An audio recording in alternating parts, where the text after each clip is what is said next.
Fade की बैठक है, कमेंट्री आने वाली है और कल हमने देखा कि फाइनली 5 दिनों की डाउ की तेजी पर ब्रेक लगा। हालांकि S&P 500 ने फिर नया शिखर छुआ। कैसे समझे ग्लोबल मार्केट सेटअप को फेड पॉलिसी से पहले? सेटअप परफेक्ट है दीप, कहीं कोई समस्या, कहीं कोई दिक्कत नहीं। और कल हम यही बात करते थे क्लोजिंग में कि 4-5 दिनों तक लगातार तेजी दिखाने के बाद हल्का ब्रेक लगेगा, वो दिख भी रहा था और उसमें कुछ गलत भी नहीं है।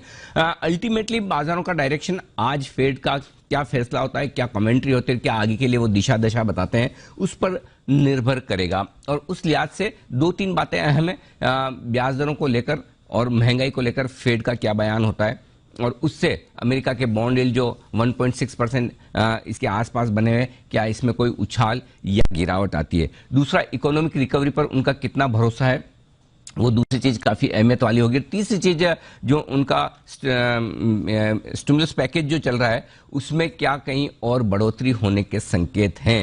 ये 3 बातें ऐसी है जिन पर दुनिया भर के बाजारों की नजर है और मुझे लगता है कि इसके बेसिस पर कल के सेशन को आप मेक और ब्रेक के तौर पर लेकर चलिए, अमेरिका के लिए भी और हमारे लिए भी, क्योंकि चूंकि लाइफ टाइम हाई पर अमेरिकी बाजार है तो ऐसा फेड से कुछ भी सुनना नहीं चाहते। ब्याज दरों में तो बदलाव नहीं होगा, ये आपको हमको सबको पता है, लेकिन फेड की कमेंट्री आगे के लिए किस तरह की रहती है, क्या वो बॉन्ड मार्केट को और गर्म कर देती है, बॉन्ड यील्ड और भाग जाते हैं, तो फिर इक्विटी मार्केट के लिए मुश्किल वाला मामला हो सकता है। और अगर उनकी कमेंट्री के बाद ये लगे कि नहीं बॉन्ड यील्ड बढ़ने वाले नहीं है, लिक्विडिटी और डाली जा सकती है, और अगर इकोनॉमी रिकवरी के संकेत धीमे हैं और उस हिसाब से ब्याज दरें नीचे ही रहेंगी, अगर इस तरह के संकेत फेड से आते हैं तो फिर इक्विटी मार्केट में एक और उछाल की आप उम्मीद कर सकते हैं।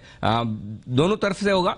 एक तरफ अगर कमेंट्री इकोनॉमी के लिए अच्छी आती है तो डाउ से जुड़े हुए ओल्ड इकोनॉमी स्टॉक्स भागेंगे और नई इकोनॉमी वाले स्टॉक्स जो नैस्डैक में है वो कमजोर हो सकते हैं, और उसके विपरीत होता है तो बिल्कुल वैसा होगा कि नैस्डैक के स्टॉक ऊपर हो सकते हैं, डाउ थोड़ा नीचे हो। लेकिन कुल मिलाकर यह है कि ऐसा अभी जो संकेत है उसे देखकर ऐसा कुछ नहीं लगता कि फेड बाजार का मूड बिगाड़ने का या बॉन्ड यील्ड को बहुत तेजी से बढ़ने के संकेत देगा, क्योंकि उन्होंने लॉन्ग टर्म अपना इरादा साफ रखा है कि 2023 तक अमेरिका में ब्याज दरें नीचे रहने वाली है, 0% के आसपास रहने वाली है। और अभी फिलहाल अमेरिका में ब्याज दरें बढ़ने के या बढ़ाने के उनकी तरफ से कोई संकेत नहीं होंगे। तो सिर्फ एक ही चीज है जो सबसे इंपॉर्टेंट है कि फेड की बैठक के बाद बॉन्ड यील्ड किस तरह से रिएक्शन देते हैं, और अगर वहां के बॉन्ड यील्ड 1.60, 1.65, 1.55 की रेंज में बने रहते हैं, कोई समस्या नहीं। अगर वहां पर बड़ा उछाल या बड़ा गिरावट आती तो बाजार वहीं से एक्शन, रिएक्शन, डायरेक्शन तीनों लेने की कोशिश करेंगे। दीप।